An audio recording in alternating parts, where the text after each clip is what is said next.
Hi అండి.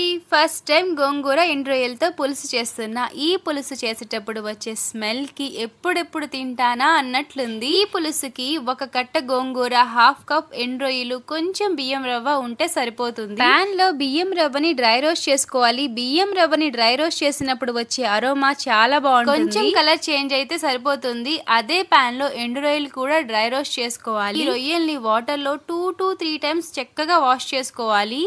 రొయ్యలు fry చేశాక ప్యాన్ ని ఒకసారి వాష్ చేసుకోండి, ఎందుకంటే రొయ్యల్లో ఉండే ఇసుక ప్యాన్ లో ఉండే ఛాన్స్ ఉంటుంది. ఇప్పుడు క్లీన్ గా వాష్ చేసి పెట్టుకున్న గోంగూరని వేసి మగ్గించుకోవాలి. ఇలా మగ్గించుకున్నప్పుడు ఆయిల్ వేయకున్నా పర్లేదు, కాసేపటికి ఇలా మగ్గిపోతుంది. సాఫ్ట్ గా దగ్గర అయ్యేంత వరకు గోంగూరని కలుపుతూ ఉండాలి. మనం కలుపుతూ ఉన్నప్పుడే ఆల్మోస్ట్ గోంగూర అయితే సాఫ్ట్ అయిపోతుంది. ఇప్పుడు గోంగూర పులుపుకి తగ్గట్టు కొంచెం చింతపండు వాటర్ యాడ్ చేయాలి. గోంగూర చాలా పుల్లగా ఉంటే చింతపండు కూడా అవసరం లేదు. పులుసు కదా, రైస్ లోకి బాగుండాలి అని కొంచెం చింతపండు వాటర్ వేస్తున్నాను. మీకు పులుపు ఇష్టం లేకపోతే చింతపండుని స్కిప్ చేయొచ్చు. పులుసు మరగడం స్టార్ట్ అయినప్పుడు డ్రై రోస్ట్ చేసిన బియ్యం రవ్వని వేస్తున్నాను. పచ్చిమిర్చి, ఉప్పు, పసుపు, కొంచెం కారం, క్లీన్ గా వాష్ చేసుకున్న ఎండు రొయ్యలు కూడా వేసి అన్ని మిక్స్ అయ్యేలా కలుపుకోవాలి. ఎటువంటి పులుసు అయినా కొంచెం బెల్లం లేదా షుగర్ వేసుకుంటే ఆ పులుసుకి టేస్ట్ డబుల్ అవుతుంది. నేను కొంచెం షుగర్ వేస్తున్నా. ఆల్మోస్ట్ మన పులుసు రెడీ అయిపోయింది. దీనికి మనం ఇప్పుడు మంచిగా పోపు వేసుకుందాం. ఈ పులుసుకి వెల్లుల్లి పోపు వేసుకోవాలి. అందుకని కొంచెం ఎక్కువగానే వెల్లుల్లి రెబ్బలు తీసుకున్నా.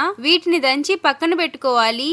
ఆయిల్లో ఆవాలు, మెంతులు, సోంఫ్, జీలకర్ర, ఎండుమిర్చి, కరివేపాకు, హింగ్ వేసి పోపు వేసుకున్నా. ఇందాక దంచి పెట్టుకున్న వెల్లుల్లి వేయడం మర్చిపోయాను. పక్కన పెట్టుకోమన్నాను కదా, ఆ పక్కనే ఉండిపోయింది. మర్చిపోయినందుకు పనిష్మెంట్. మళ్ళీ వెల్లుల్లి ఫ్రై చేయాల్సి వచ్చింది. ఫ్రై చేసుకున్నాక ఈ పులుసులోకి వేసి మొత్తం కలిసేలా ఒకసారి కలుపుకోవాలి. అంతే, మన గోంగూర ఎండు రొయ్యల పులుసు రెడీ. ఎంత టేస్టీగా ఉందంటే మాటల్లో చెప్పలేను, అంత బాగుంది. ఒకసారి మీరు ట్రై చేసి కామెంట్ లో చెప్పండి ఎలా వచ్చిందో. వీడియో నచ్చితే లైక్, షేర్, సబ్స్క్రైబ్ చేసుకోండి. బాయ్.